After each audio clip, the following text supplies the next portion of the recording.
welcome to the Paradigm Shift, episode 169. We have not one, but two unbelievable guests on today. We're going to bring them on in about 5 minutes, but first, we're going to bring on Uncle Dave, and we're going to get this party started. Dave, thank you for your patience this morning. I appreciate it very much.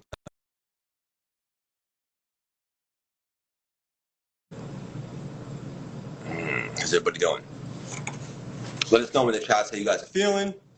Colleen, I see you. Uncle Dave.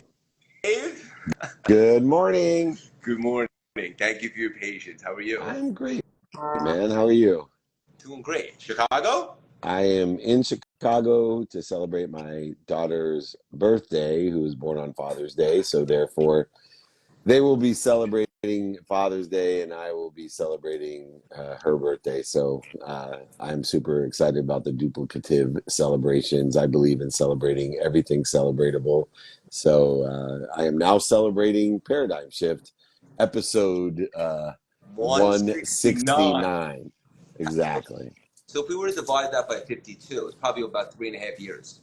A little less than 3.5 years, but yes, 3 years would be 156. So it's 13 weeks into year 4. Okay. Or year 3, or whatever they call it. Yeah. Fair enough. Are you doing anything else in Chicago while you're there? I know you like to make the most of your trip. Yeah. So I've done my exercise. I've had 5 coaching calls, some of them in person. I have also done my research, my meditation, and I'm going to go to breakfast, which is why I have to finish on time here to go to a birthday breakfast with my family. Then we rented a boat today and going out on a boat. And then we have a birthday dinner for my daughter with all of her friends. And then I'm going to the Cubs game tomorrow for Father's Day. And so after the Cubs game, we'll go directly to the airport to get home because I got to get to Toronto for Collision. And we have a mastermind VIP dinners in Toronto and in Orange County. And then I'm off to Propelify in New York. Oh, no, first Arizona, then Propelify in New York. So we're getting over 200 cities booked. It's been a whirlwind, but back from Philippines and Japan, and we're rocking and rolling. I had a PJ Mastermind with Virgil Hearing this week, which was the first time we've done a golf component where we teach life lessons on the golf course. Probably one of the coolest things that we've done with Renee Rodriguez, Bruce Tollner, Clinton Sparks, Scott Shear. No wonder it was a very quick sold out opportunity. So I'm going to do more of those golf. We're going to do firewalking with Bucky O'Neill. There's a lot of shit going on, man. We're excited. I love it. And Dave, when you're in Propelify that week, there's a VIP dinner that night, correct? For Propelify and our community at in Manhattan, actually, not in New Jersey. We learned last year, we did the Propelify VIP dinner. You came to it in New Jersey, which, by the way, was one of my favorites ever, not just because you were there and Claude Silver and Peter and just a variety of people. But my favorite thing that happened, and we learned to move it to New York, just too many people can't get out to New Jersey at night. They seem to be able to get to Manhattan easier. Anyway, I had a father-son fly out from Florida to come to the VIP dinner. And they came out. He requested it to be his 30th birthday present. I remember. And we all sang happy birthday and toasted him. But man, I still am so touched that somehow in my life that, for someone's 30th birthday, that is what they would request, to come to be with me and you and Claude Silver and many others. But what a great honor that somebody thinks that highly of our experiences to come out for their 30th birthday. And I'm still touched by that. That is, first of all, you have a great memory. I remember that exactly, Ed.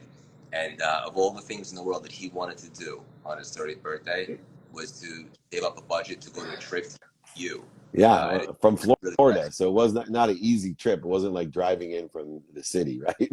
Yeah. Yeah, just as the impact that you're making. But that brings up a good point, right? Like everyone has their priorities.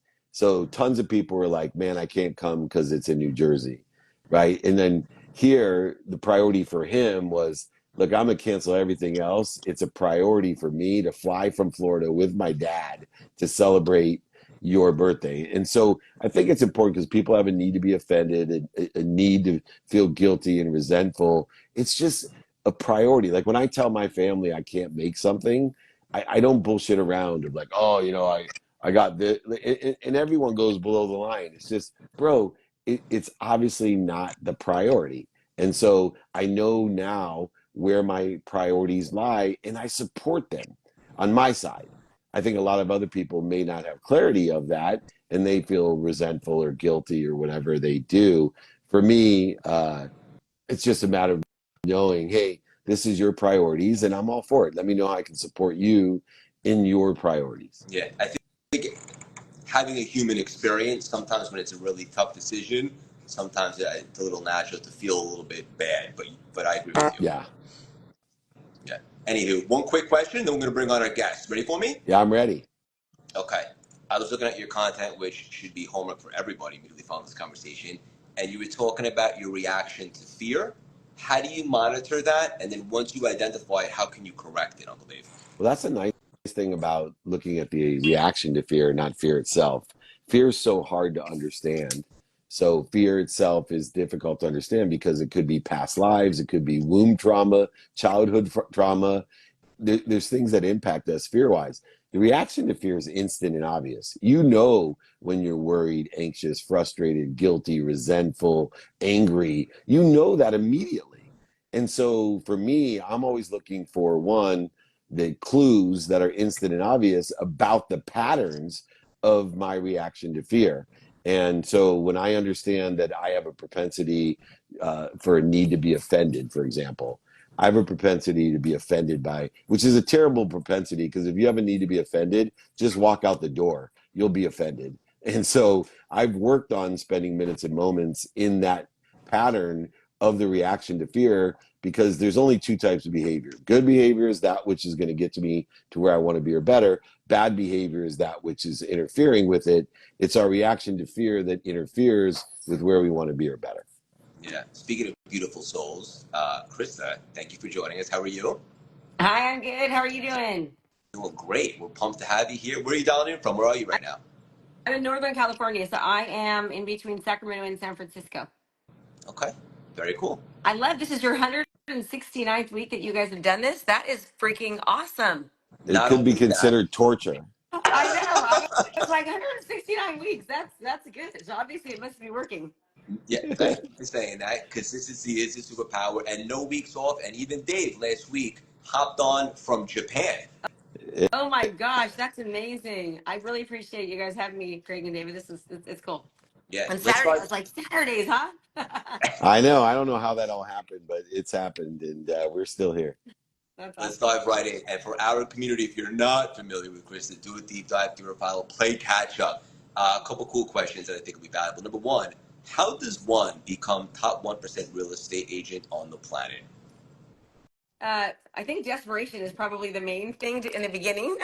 When I first started real estate, I kind of had to. So I kind of was in a really tough situation, and it was a do or die for me and my two little girls, and I just kind of went for it, and never looked back. Pretty straightforward, huh? You had a Yeah, strong why. yeah. Well, People are like, "What? How'd you do it?" I'm like, "I don't know. Actually, I don't really remember. It's been a long time now. I'm aging myself, but." And then just try to be as different as possible and give a high level of service and treat people right. Is people before things and the things will come kind of thing. Yeah. Dave, what you say?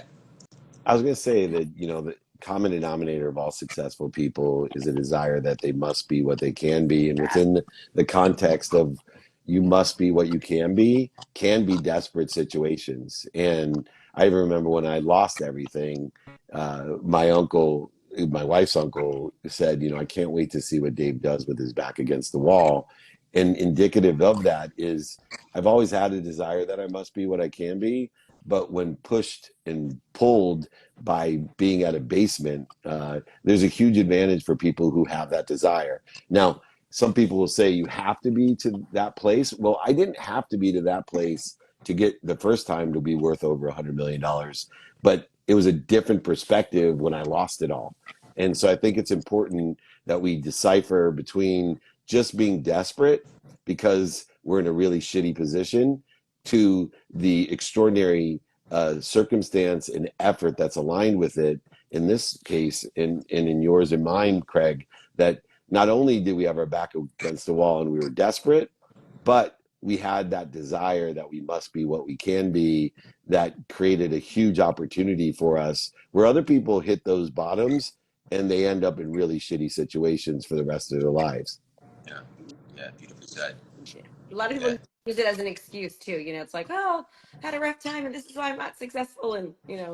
And then some people choose to do the opposite. So the victim consciousness, and I've been there myself. So there's always a choice. We could choose a different yeah, narrative, right? yes, exactly. Make Yeah, your mess become your message. that's it. And Krista, I was checking out your content, which is unbelievable, by the way. And I saw you say something that I thought was so profound. You said that the most transformative journey begins with a question, not an answer. Let's unpack it. What do you mean by that? Well, you have to just ask yourself, why you're doing something in most cases, and kind of like just what David said is that when you just ask yourself why, a lot of times for me, it's like when I really dig deep and I why, and then keep asking. There's the seven questions of why, if you've ever heard about it. And it's really true. Like people think, well, I want to make more money. And well, why do you want to make more money? I want to make more money because I want, to have a better lifestyle. Why do you want to have a better lifestyle? And if you keep digging, you really find out the real reason why something's important to you. And like for me, it was just I haven't lived at home since I was 13.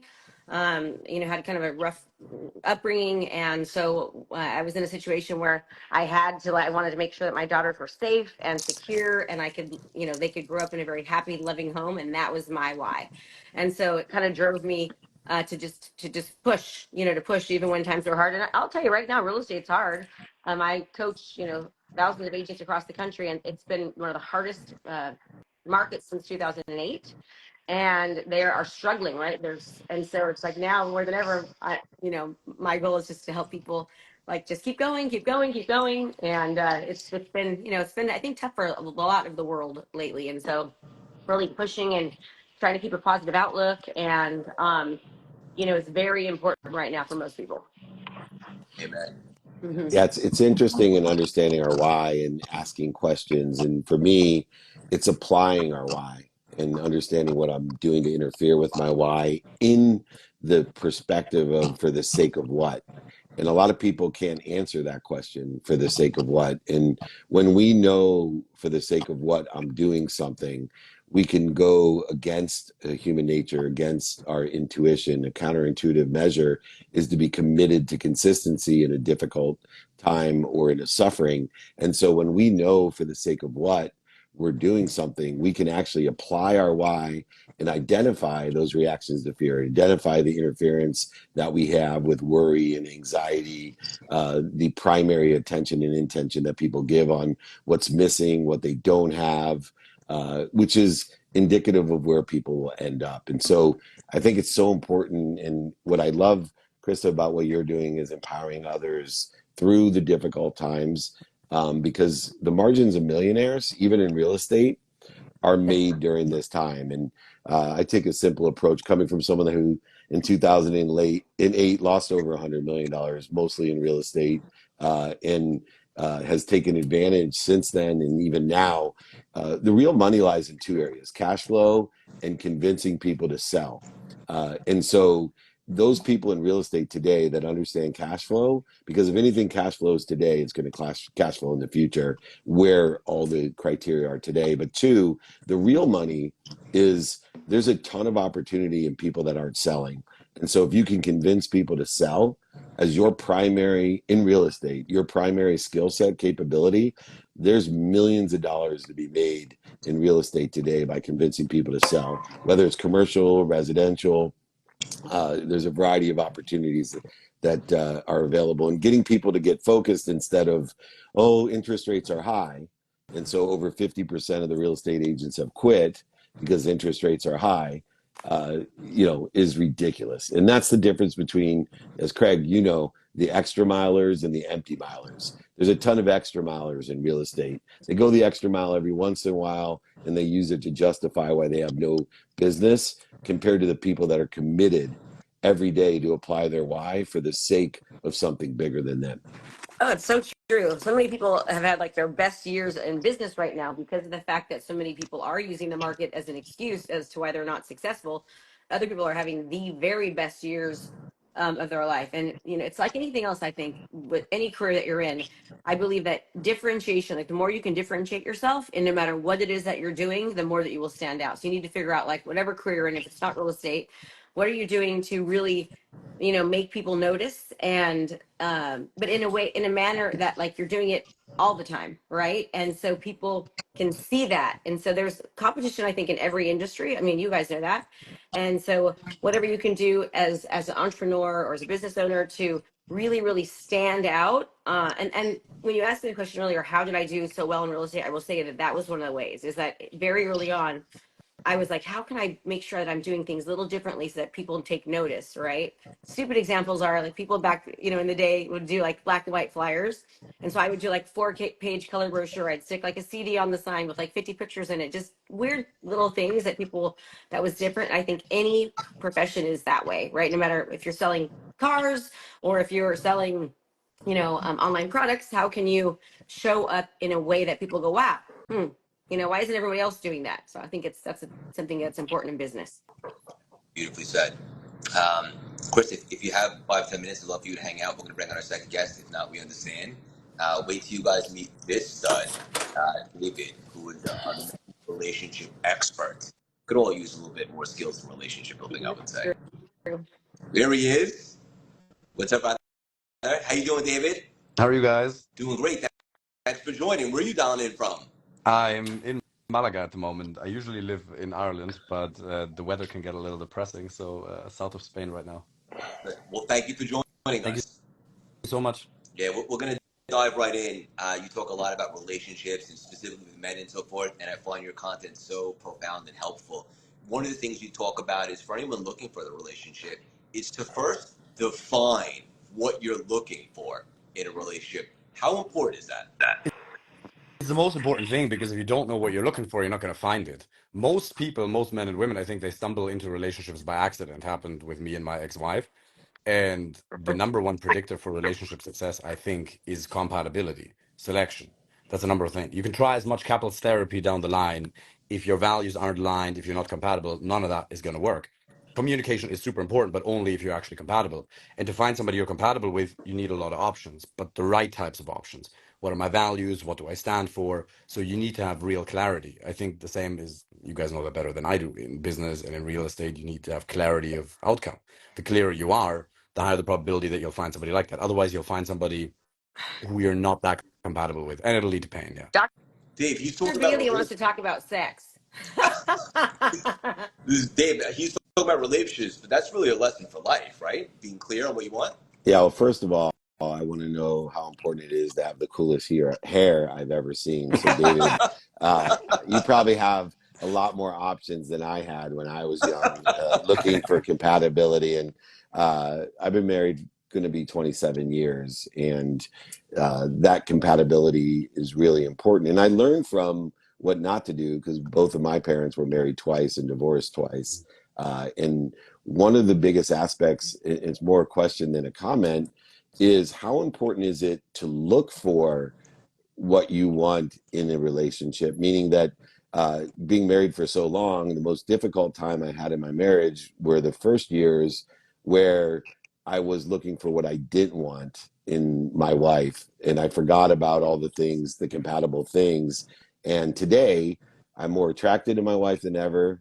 I am happier than I've ever been in my marriage, and I wish she was here to confirm that as well. But she is my light in my life, and Yeah. I'm pissing my kids off because I'm dating my wife. I'm probably too affectionate in front of them.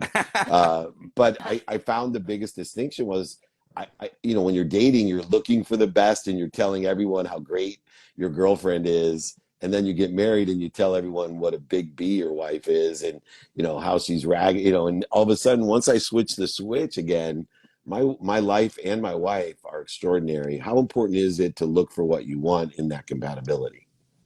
I think you're 100% right, because at some point we take things for granted, right? Almost anything. And it's like, be it the weather in Malaga, be it the person that we're with, because once we're actually compatible, and then years down the line, negative momentum can kick in because we don't appreciate the things that we actually have. Because I think Tony Robbins says it: what's wrong is always available, but so is what's right. It's really a matter of focus. And one of Germany's best psychologists, Gunther Schmidt, he also says it's patterns of focus. It's a pattern. Do I continuously and habitually focus on the things she didn't say or didn't do, or as opposed to, whoa, if I can remember, because your wife has probably done an insane amount of things for you. Same with my fiance and over the years. And if we just, it sometimes just takes 5 seconds to remember them. We're like, oh wow, I'm actually extremely blessed to have that. So I 100% agree. Yeah. Yeah. How about you, Krista? You agree? I think it's funny. I'm right. My mind is like, I wonder how different men and women are so different, right? Yeah, Like they're so different. I keep saying right now, like, oh, she didn't do this or didn't do that. I'm thinking, oh, you guys actually think that it seems like men are more simple than women, but some, I guess maybe not, But No, we're you guys think simple. you are. And the sex thing means a lot. Like I have done a lot. It's amazing. Women don't realize like sex actually means a lot. Ironically, as shallow as it may sound. No, I Yeah. think like you have to. I'm not gonna say the F word. But you got to F them and feed them and friend them. If you feed them and you friend them and you F them, you're good. Like that. Yeah, Those three a things little all respect, a make little men very respect happy. on the ego, right? The ego needs respect is Yes. something I think men needs more than women. They need to be coddled with respect, and when it's a wife tells you that she's proud of you, it's almost as good as the sex part. Yeah. I'm gonna go call my husband right now and tell him how proud I am of him. I, I, I, He's I racing. agree with that. Dave, I love that. This is awesome. This is so much fun. No place I'd rather be. David, I have another one for you, brother. How can men begin to communicate more effectively? By It starts with the target audience, and then the number one hack is radical honesty. Well, radical honesty is the first paradigm, and then Jack Kornfield would call it kind honesty. Like Gary Vee calls it kind candor. But the first step is, for a lot of people, it's even just like radical honesty is a good place to come from. Because if you imagine a continuum of too filtered and not filtered enough, most people who are professionals, like men, my target audience, they are too filtered in their communication, because at work, in a work environment, you're not supposed to share your politically incorrect opinions. You're going to think very well and hard, and you're going to overthink before you say something. But that doesn't work well in a dating context, because what comes out of your mouth in the initial stages of dating doesn't even matter that much, as long as it's way more emotion based.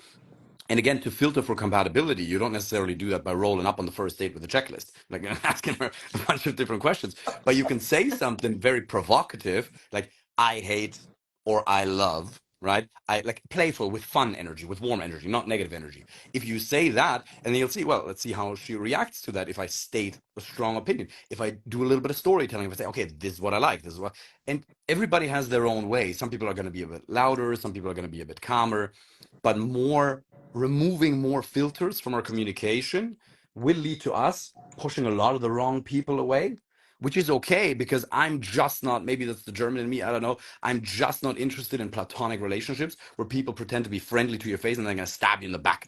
I don't like that. I'm not interested in that. I would much rather have a respectful disagreement and know that guy really doesn't like me and I really don't like him, and he can tell that from my face. I'm really okay with that. But I don't like this, hey, how's it going? Talk bad behind your back. So I would much rather have people realize, okay, we're really not compatible from the beginning because I say things we don't agree with. And that'll, I would say, you guys can tell me if you think it's a bit different, but 90% of society, 95% of society is disqualified from being your close male friend, your business partner, or your wife in that sense. But then those few people who stick around, they're the ones where all the juice is. Because I have like a handful or 10 friends in locally as well as globally, but they're like my brothers, and I love spending time with them outside of Fernanda. And I think being radically honest disqualifies the wrong ones and really, really attracts the right ones. I don't know. What do you guys think?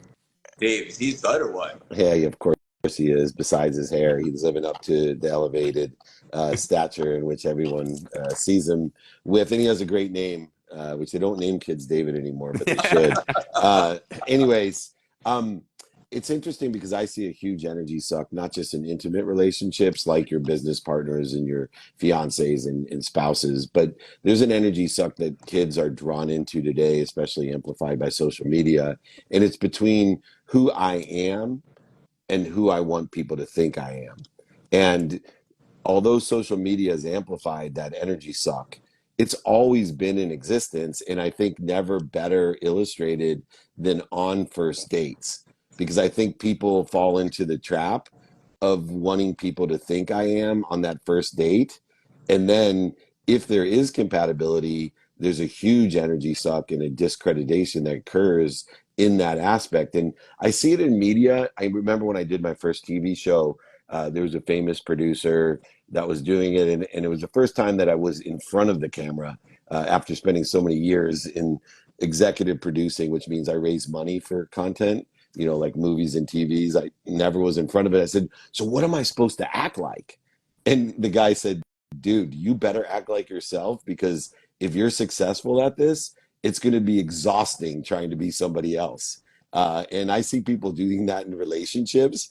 And I remember one of my daughters, when she started dating a guy, she lied to him on the first date and said, oh, yeah, I love snowboarding. And 3 years later, she was so, I'm like, we're all going snowboarding. And she's like, Dad, I'm like, with this boyfriend of 3 years, she's like, I'm screwed. I'm like, why? She goes, I've lied to him for 3 years. I don't even know how to snowboard. I'm like, you better tell him the truth now, because it's going to be really obvious when we get out there.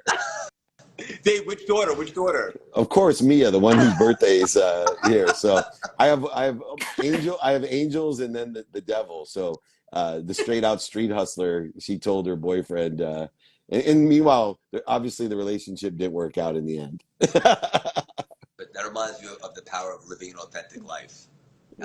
This is awesome. We should all get together again. This was great. Real quick, let's go around. Krista, what do you got going on right now? How can our community support you? You just follow me, and if maybe you're doing virtual events, if you're an entrepreneur or coach, you just look me up, and I teach people how to sell high ticket, and then I also teach real estate agents. So Love it. David, how about you, brother? We have content on Instagram, we have podcasts, we have YouTube videos. Yeah, people can check that out. Pretty straightforward. Uncle Dave? Two things: share my content and do good deeds. And remember, July 19th, our big event at YouTube Theater in LA. Dane Cook and I are doing a collaboration. So we're going to bring audience up on stage with Rob Riggle, Marshall Falk, Baron Davis. Really, I usually get to step on stages. The next day I'll be stepping on Madison Square Garden. Hopefully you'll be there with Gary and all the rest of us with Aspire. But July 19th is my big thing. Share my content, do good deeds. And Krista, David, please reach out to me. I'd love to do more content with both of you. Yeah, by this is David and awesome. Craig, Love you guys. David's and Craig's. Yeah, love you guys. Thank you for joining us. Have an awesome weekend, and we'll all connect offline. Bye. Love it. Thank you Bye, Bye. guys. much. Happy Happy Saturday. Father's Day. Happy Father's Happy Day. Happy Father's Day, Father's guys. Day. Thanks. Yes, those that celebrate. Thank you. What an awesome conversation, guys. Episode 169 in the books. If you were not following Krista and David, stop right now, give them both a follow, and thank me later. Their content is off the charts. It will penetrate your soul. It's valuable, and they're awesome humans. Uncle Dave, thank you as always for the unbelievable consistency, no matter where you are in the world. 169 weeks in a row. We'll be back, God willing, for 170 next week. And I just love you guys. For those that celebrate, happy Father's Day. If you like inspirational free nuggets throughout the week, you can join our texting community. Text the number at the bottom, 917-634-3796. And I love you guys. Let's think big. Let's remove limiting beliefs. Let's be curious. And let's have a fantastic weekend. Love you guys. Toodles.